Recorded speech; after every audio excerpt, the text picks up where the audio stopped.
Whatever the outcome, the winner of Venezuela's presidential contest will not officially take office until January the 20th, in January of 2019.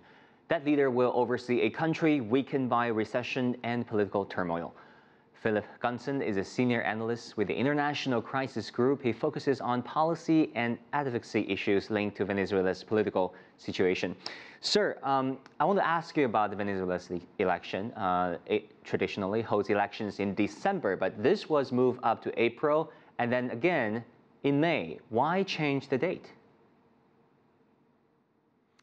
Well, at the time that happened, the opposition and the government were involved in talks in the Dominican Republic over election conditions. The opposition was trying to persuade the government to make the election freer and fairer. And one of the things they wanted was a 6-month delay before, at least 6 months before the election were held. The government derailed those talks by calling the election early.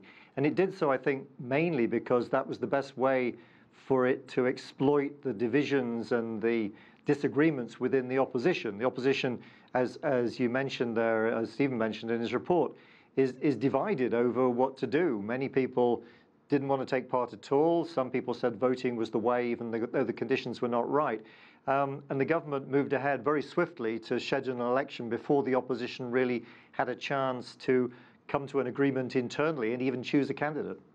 So the main opposition is boycotting the vote, and other candidates have a slim chance given anticipated abstentions. With tensions so high, any concern about protests if Maduro is declared the winner? Well, I think the government is a little concerned that there may be protests, but I think they're likely to be minor if there are any. We had 4 months last year of severe clashes, hundreds of thousands of people on the street several times a week between about April and June of last year. And those demonstrations were very severely put down. Many people died, over 120 people died. Many people ended up in jail. There were allegations of torture. And I think people are very scared about going out onto the streets again. The other problem is that because the opposition is so divided and because people are really not, they're very confused about what really is the way forward. Nobody's given them a very clear answer to that. And I think that lack of leadership also means that if there are any protests, they'll be very small and easily snuffed out. Very quickly, we have about 20 seconds. You once wrote an article arguing that China perhaps should step up. Why?